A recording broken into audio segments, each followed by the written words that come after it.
بسم اللہ الرحمن الرحیم۔ دوستو السلام علیکم۔ اس سے پہلے جو ہم نے ویڈیوز کی تھی معاہدہ لوزان اور کے متعلق اور خلافت عثمانیہ کیا ہے، تو اس کے بعد دوستوں کا یہ مزید اصرار ہوا کہ آپ ہمیں یہ بتائیں کہ یہ خلافت عثمانیہ جنگ عظیم میں کیوں کودی، اسے کیا مجبوری تھی جنگ عظیم میں کودنے کی، یا یہ کیا کہانی کیا ہے کہ یہ اس نے جنگ عظیم میں کیسے شرکت کی۔ تو دوستو یہ کہانی نہیں ہے، یہ ایک بہت بڑا ڈرامہ ہے، اور ایسا ڈرامہ کہ جیسے آپ کو یہ سننے کے بعد یہ محسوس ہوگا کہ شاید ہم کوئی ارطغرل کے کسی سیزن کا کوئی پارٹ دیکھ رہے ہیں۔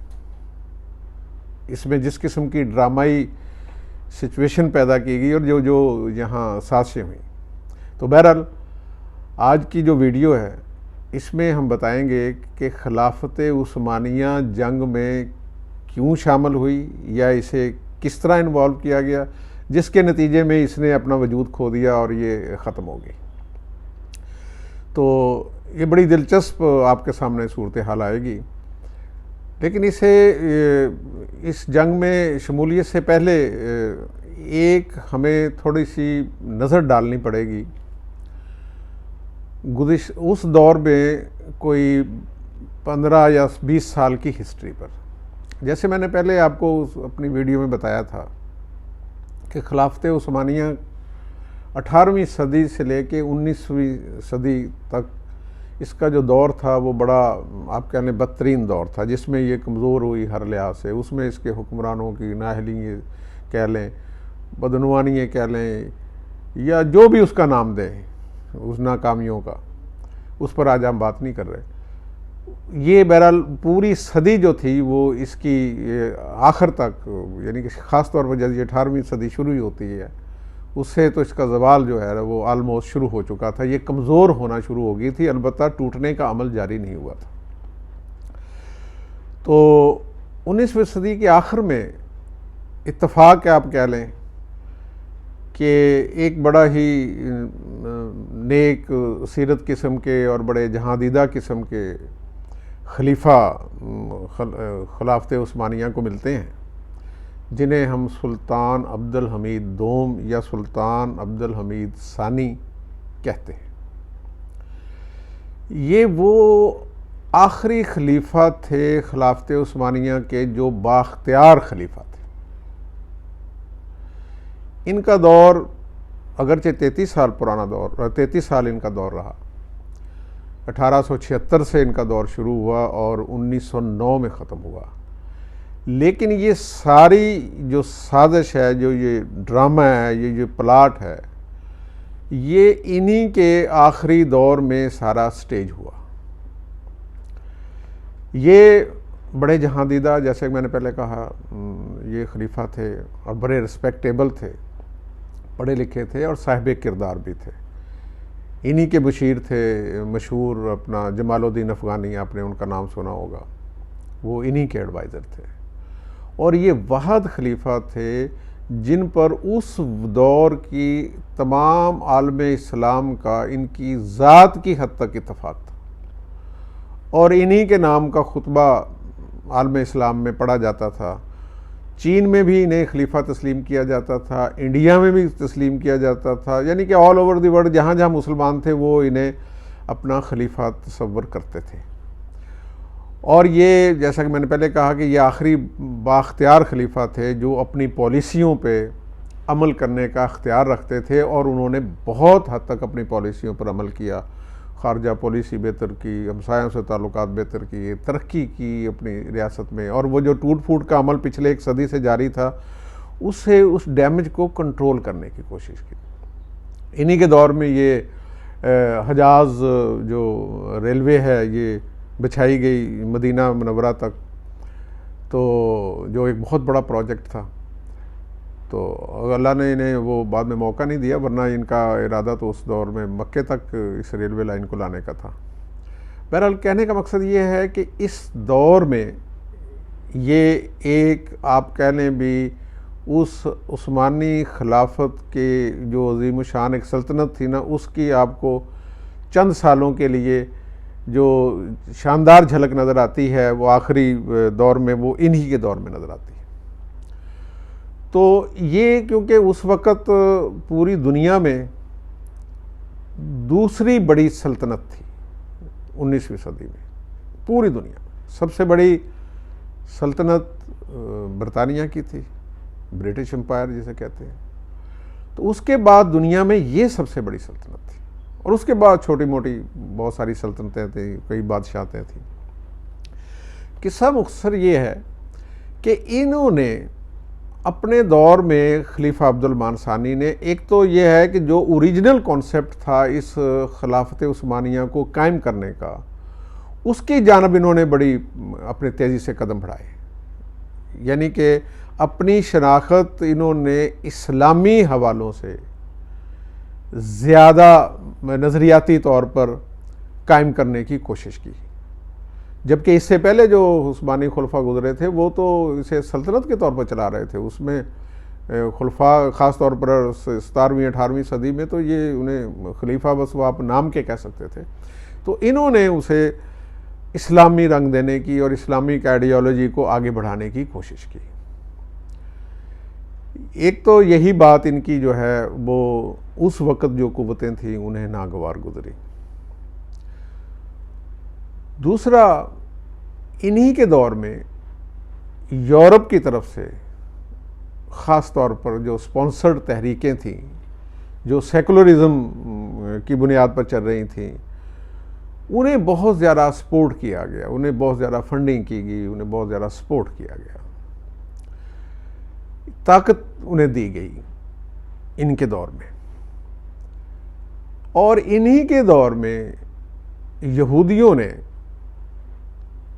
فلسطین میں آباد ہونے کا ان سے مطالبہ کیا تھا، کیونکہ اس دور میں فلسطین بیت المقدس میں بھی انہی کی حکومت تھی، وہ بھی خلافت عثمانیہ کے زیر کنٹرول علاقہ تھا۔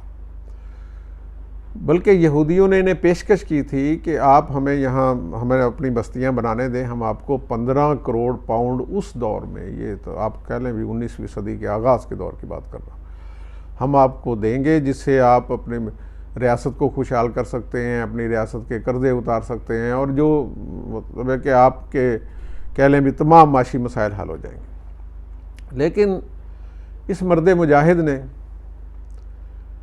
نہ وہ پیشکش قبول کی، نہ یہودیوں کو وہاں پر بستیاں بنانے کی اجازت دی، جس کی وجہ سے یہودی ان کے خلاف ہو گئے۔ اور یہودیوں نے یہ استدعا انفرادی طور پر نہیں کی تھی، بلکہ انہوں کی جو سب سے بڑی اجتماعی تنظیم تھی انہوں نے یہ استدعا کی تھی۔ تو ان کا ڈاؤن فال اس دن شروع ہو گیا تھا جس دن انہوں نے یہودیوں کے ساتھ آپ کہہ لیں بھی اپنے تعلقات خراب کیے اور ان کے مطالبے نہیں مانے، اور ان کے ساتھ ان کی کشمکش شروع ہوئی۔ نتیجتاً وہ جو تحریکیں جو ان کے خلاف چل رہی تھیں، جو پہلے ہی یورپ سپانسرڈ تھی، وہ زیادہ طاقتور ہو گئی، اور انہیں 1909 میں انہیں تخت سے دستبردار ہونا پڑا۔ ان کے خلافت میں بغاوت کی سی کیفیت تھی، اور انہوں نے یہ دیکھا کہ اگر میں تخت سے دستبردار نہیں ہوتا تو بہت زیادہ قتل و غارت ہوگی، کیونکہ اس دور میں آپ نے اسماعیل انور پاشا اور ایک ان کے ترکی کے ایک بہت بڑے ہیرو تھے، سردار تھے، وہ بھی اسی تحریک کے تھے، انور پاشا اور وہ دونوں ایک ہی تحریک میں تھے، نیزل بے بھی انہیں کہتے ہیں، آپ نیازی سردار بھی انہیں کہہ سکتے ہیں۔ ان دونوں کی قیادت میں بہت زیادہ نوجوان اس سیکولر تحریک میں شامل ہو چکے تھے جو اس خلافت کا خاتمہ چاہتی تھی۔ ملک میں انہوں نے ایک قسم کا ایک ہیجان اور انقلاب سا برپا کر دیا تھا۔ تو انہوں نے یہ دیکھا کہ اب اگر میں انہیں کاؤنٹر کرتا ہوں تو ملک میں قتل و غارت ہوگی، مسلمان بہت زیادہ خاص طور پر ترک قوم کا نقصان ہوگا۔ تو انہوں نے اپنے عہدے سے یہ مجبور ہو گئے سبکدوش ہونے پر. یہ 1909 کی بات ہے. یہ جو جنگ عظیم میں خلافت عثمانیہ کی انوالومنٹ میں جب تک ہم انور پاشا، جسے اسماعیل انور پاشا بھی ترکی میں کہتے ہیں، ان کے کردار کو زیر بحث نہیں لائیں گے یا ان کا کردار نہیں سمجھیں گے کہ وہ کون تھے، اس وقت تک ہمیں یہ سارا کہانی اور ڈرامہ سمجھ میں نہیں آ سکتا. وہ ان کا مین رول تھا. اس کی مثال ایسے ہی ہے جیسے آپ سقوط پاکستان میں یہ جو بنگلہ دیش بنا ہے اس کا ذکر کریں اور اس میں شیخ مجیب کا ذکر نہ کریں. تو اسی طرح وہ جو انور کمال پاشا تھے جو ایک ملٹری آفیسر تھے، اور جو دوسرے تھے وہ نیزل بے جنہیں کہتے ہیں یا نیازی سردار جنہیں کہتے ہیں، وہ بھی ملٹری آفیسر تھے. تو یہ اپنی بھی جگہ یہ جنرل تھے، میجر جنرل رینک کے تھے اس دور میں جو رینک انہیں دیے ہوئے تھے. تو انہوں نے وہ ایک تنظیم بنی ہوئی تھی وہاں اس ایریا میں. پہلے وہ خفیہ بنی تھی CUP کے نام سے، اتحاد اور ترقی تنظیم، اسے اردو میں آپ اس کا ٹرانسلیشن کر لیں. پہلے وہ خفیہ تھی، پھر وہ باقاعدہ طور پر اس نے سیاست میں حصہ لینے کا اعلان کیا. وہ تنظیم سیکولر، لبرل، یورپین مائنڈ خیالات کی علم بردار تھی، اور ان کے پیچھے پوری یورپ کی طاقتیں تھیں جو اس خلافت عثمانیہ کے خلاف تھی. اور یہ دو جو ان کے ملٹری آفیسر تھے وہ ان کے ساتھ شامل ہو گئے، اور باقاعدہ طور پر آرمی میں بھی ایک اچھا خاصا گروپ پیدا کر لیا جو ان کے ساتھ شامل تھا، اور اسی وجہ سے یہ بغاوت کامیاب ہوئی اور یہ سبکدوش ہونے پر مجبور ہوئے. تو یہ بات میں نے یہاں اس لیے کی ہے تاکہ آپ کو یہ پتہ چل جائے کہ 1909 تک کیا صورتحال تھی. اس کے بعد 9 سے لے کے 18 تک 9 سال تو باقی پھر وہ جو دوسرا دور ہے اس میں ہی آ کے ساری جنگیں ہوتی ہیں اور اس میں عثمانی خلافت کا اختتام ہوتا ہے. بہرحال 1909 میں خلیفہ عبد الحمید ثانی جو آخری بااختیار خلیفہ تھے یا آخری باوقار خلیفہ تھے، ان کا اقتدار ختم ہو گیا. بغاوت کی وجہ سے انہیں مجبور ہونا پڑا اپنے اس اقتدار کو چھوڑنے کے لیے. تو اس کے بعد ان کے جو بھائی تھے محمد خامس، اسے خامس راشد بھی کہتے ہیں، وہ خلیفہ بنے. وہ 1909 سے لے کے 1918 تک خلیفہ رہے.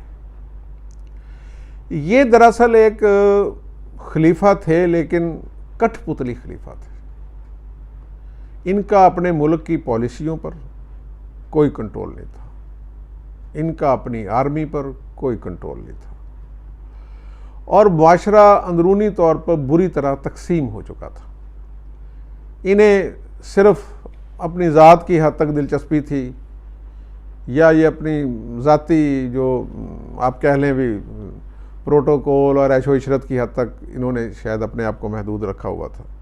بہرحال عملاً اس وقت جو انور کمال پاشا تھے، انور پاشا بھی جنہیں کہتے ہیں، وہ انور پاشا صاحب ڈی فیکٹو آرمی چیف بن چکے تھے، اور وہ جو دوسرے سردار تھے وہ ان کے ساتھ تھے. تو 1909 سے لے کے 1918 کا یہ جو دور ہے یہ سیاہ ترین دور ہے عثمانی خلافت کا، جہاں آ کے یہ عثمانی خلافت باقاعدہ طور پر ختم ہو جاتی ہے یا کتنی کمزور ہو جاتی ہے. خاتمے کا اعلان تو اس کے بعد وحید الدین صاحب کرتے ہیں، جو 1918 کے بعد ان کے بھائی تھے برسریک آ رہا ہے برسریک آ رہا ہے کہ وہ اپنا آخری خلیفہ بنے. لیکن عملاً جو ہے یہ خلافت 1918 میں ہی جو ہے نا وہ ختم ہو جاتی ہے. انہی خامس صاحب کے دور میں خلافت عثمانیہ کو 2 جنگوں میں الجھایا جاتا ہے. پہلے وہ جیسا میں نے پچھلے ویڈیو میں بھی ذکر کیا تھا، جنگ بلقان اول اور جنگ بلقان دوم، ایک 1912 میں ہوئی، ایک 1913 میں ہوئی۔ یہ دونوں جنگیں جو ہیں وہ بلقان دراصل نا ایک ایریے کا نام ہے، وہ آپ پیننسولا مطلب وہ زمین کا ایک بہت بڑا مطلب ہے کہ ایریا ہے، وہ آپ جزائر نما کہہ لیں جنہیں، یعنی کہ ان کے 3 طرف سمندر ہے اور ایک طرف خشکی ہے، اور اس میں کئی ملک ہیں، اس میں کوئی 8-10 ملک ہیں، ان میں یونان بھی شامل ہے، یہ کروشیا وغیرہ، یہ وہ سارے یہ ادھر شامل ہے، مونٹیگرو اور یہ دوسرے، ان کے ساتھ 2 جنگیں، یعنی کہ یہ وہ ایریا تھا یورپ کا جو سلطنت عثمانی کے کنٹرول میں تھا۔ یہ 2 جنگیں یہ انور پاشا صاحب نے انوالو کیا، جنگ بلقان کے نام سے جو لڑیں گی، اور دونوں جنگوں میں نقصان ہوا خلافت عثمانیہ کا، شکست ہوئی، اور تقریباً یورپ کا جو علاقہ تھا جو ان کے زیر کنٹرول تھا، کوئی 80% یا 85% کہہ لیں آپ، وہ ان کے ہاتھ سے نکل گیا۔ ابھی ان جنگوں کے زخم تازہ تھے کہ 1914 میں جنگ عظیم اول شروع ہوگی۔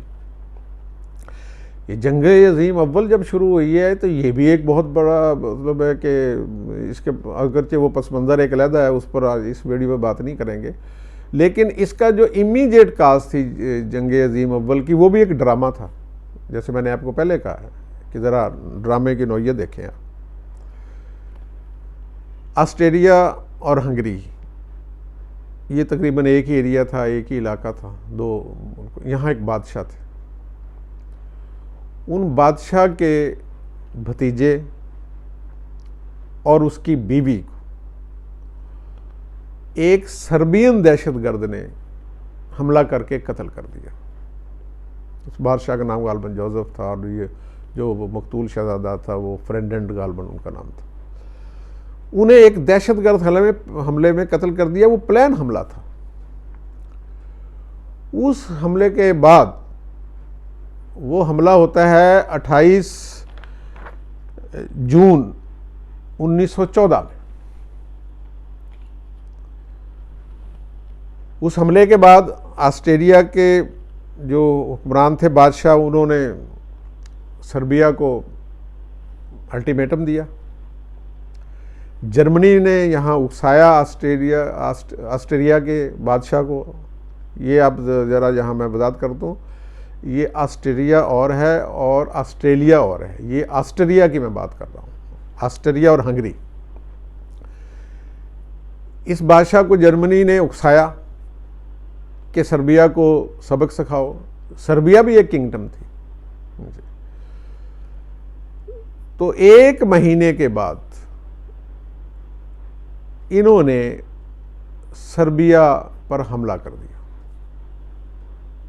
آسٹریا کے بادشاہ۔ سربیا کے ساتھ اس وقت برطانیہ بھی اس کے قریبی ساتھیوں میں تھا، کنگڈم آف برطانیہ، رشیا بھی اس کے ساتھ تھا۔ تو یہ جنگ شروع ہو گئی۔ اس جنگ میں جرمنی اور روس کی آپس میں پہلے سے چپکلش آ رہی ہے، مخالفت آ رہی ہے، وہ ایک علیحدہ سے داستان ہے، اس پر کبھی علیحدہ بات کریں گے۔ جرمنی نے اس جنگ کو بھڑکانے میں اہم ترین رول ادا کیا اور جنگ میں کود گیا۔ جب جرمنی نے جنگ میں چھلانگ لگا دی تو اور ملکوں نے بھی جنگ میں چھلانگ لگا دی، روس بھی اس میں کود پڑا، تو یہ جنگ شروع ہو گئی۔ یہ جنگ ابھی 3 مہینے صرف ہوئے تھے اس جنگ کو شروع ہونے میں۔ تو وہ جو جنگ کے پیچھے ماسٹر مائنڈ تھے، جہاں میں کہہ رہا ہوں نا یہ ڈرامہ ہے، انہوں نے ایک اور ڈرامہ سٹیج کیا، کیونکہ یہ جنگ بنیادی طور پر تو یہ خلافت عثمانیہ ٹارگٹ تھا اس کا۔ وہ جیسے وہ ایک آپ نے مشہور واقعہ سنا ہوگا لطیفے کے انداز میں کہ یہ کمبل تو انہوں نے خلافت عثمانیہ کو اتارنا تھا اس جنگ کے نتیجے، تو اسے کیسے وہ باہر رکھ سکتے تھے؟ تو 3 مہینے کے بعد صرف جنگ شروع ہوئی ہے اور 3 مہینے کے بعد جو انور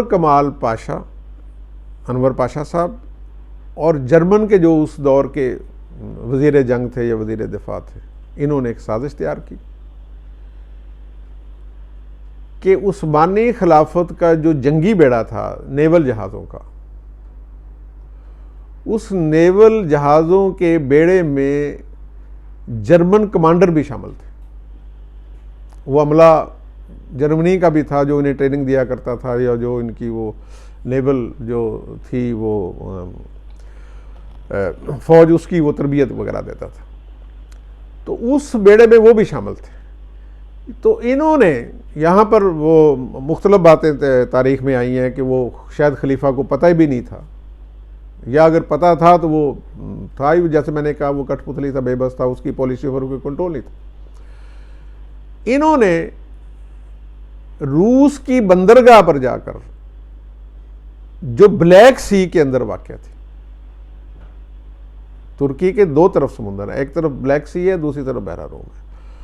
جو بلیک سی کی طرف بندرگاہ تھی، جس کا وہ میں نے پچھلے ویڈیو میں بتایا ہے کہ وہ آبنائے باز فورس کے ذریعے وہ بلیک سی جو ہے نا جی وہ دوسرے سمندروں کو ملتا ہے. تو بلیک سی میں روس کی ایک بندرگاہ تھی، وہاں پر انہوں نے حملہ کر دیا صرف 3 مہینے بعد. یہ حملہ 29 اکتوبر کو، یعنی کہ وہ 28 جون کو ہوا تھا وہ شہزادے والا واقعہ، یہ 29 اکتوبر کو انہوں نے حملہ کر دیا اور روس کو اچھا خاصا نقصان پہنچایا اور بندرگاہ تباہ کر دی.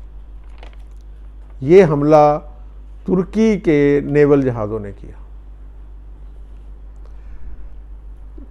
جرمن سازش کے تحت، اور یہ انور پاشا صاحب نے کروایا.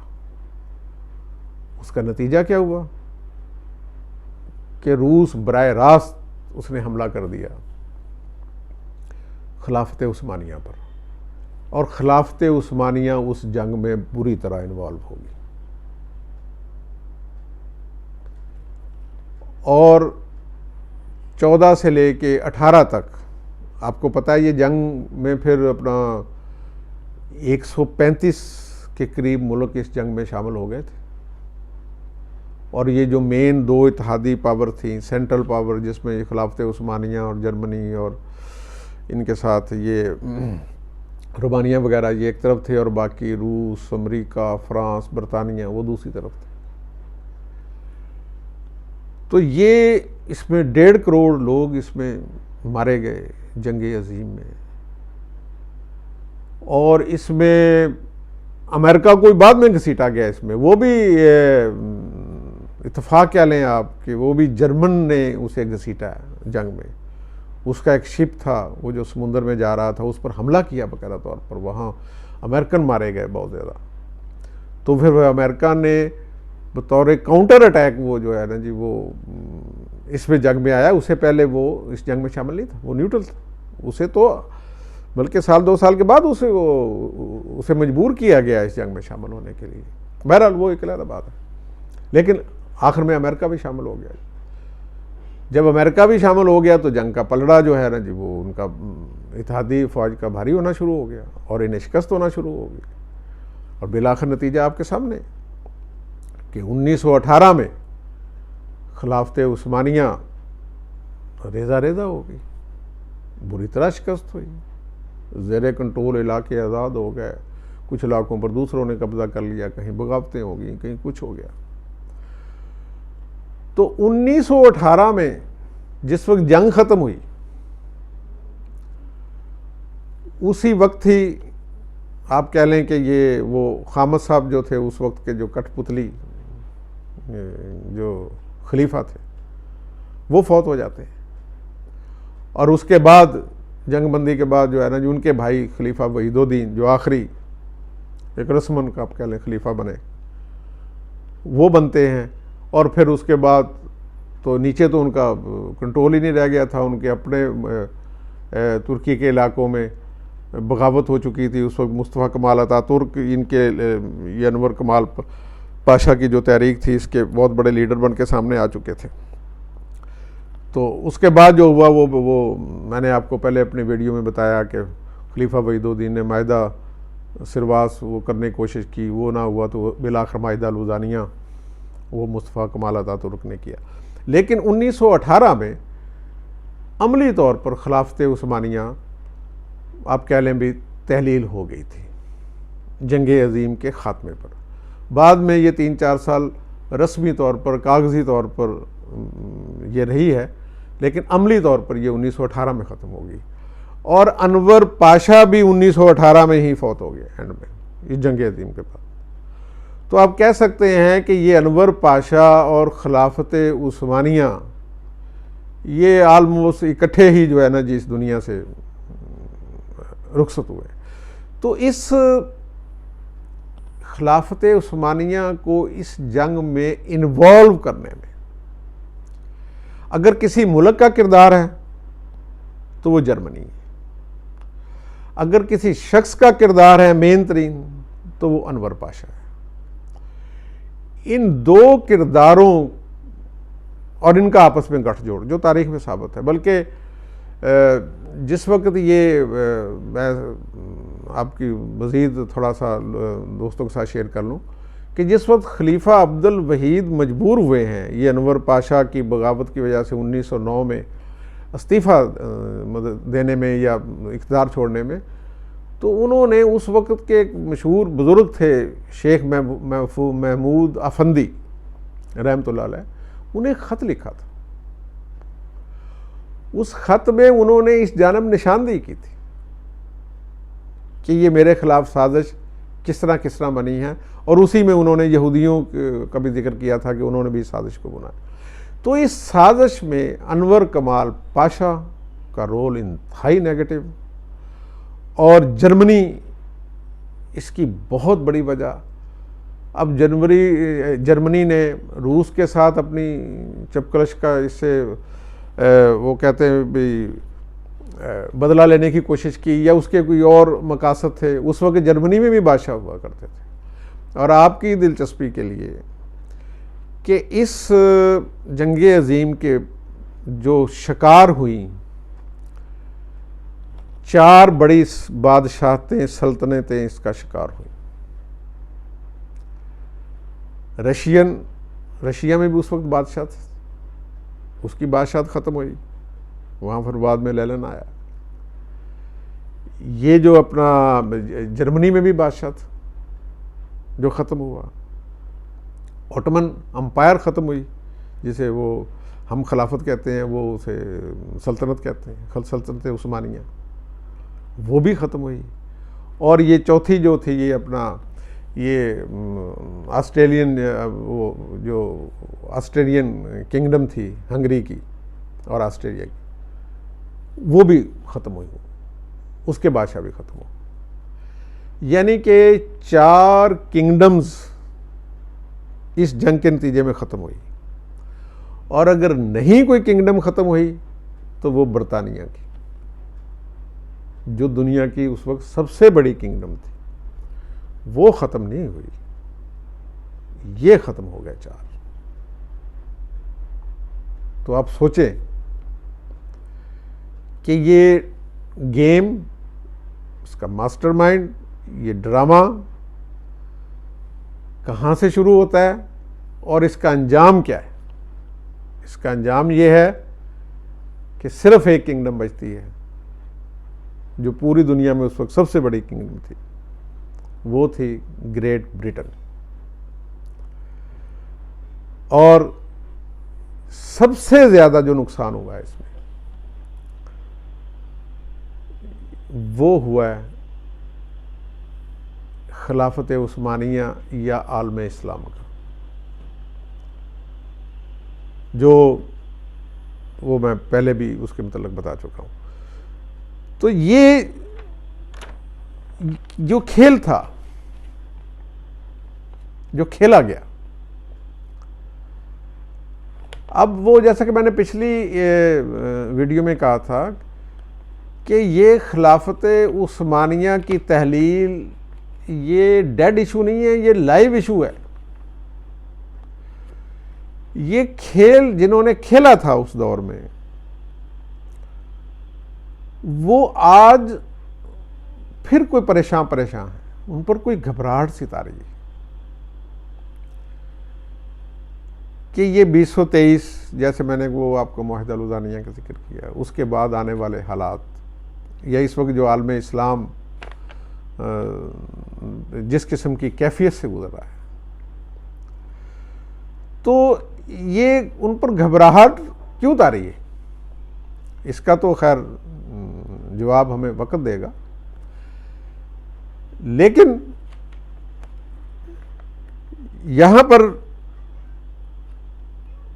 جو آج کل عام مسلمان ہیں یا عالم اسلام ہے، وہ ایک مخصوص سی ذہنی کیفیت سے گزر رہے ہیں۔ ایک طرف تو وہ سازشوں سے پریشان ہیں، تاریخ میں جتنی سازشیں ہوئیں ان کے خلاف، اور اب بھی وہ جس قسم کی انہیں واسطہ پڑتا ہے سازشوں سے، یا واسطہ پڑنے کا امکان ہے، یا جو ان کے ارد گرد ماحول کریٹ کیا جا رہا ہے،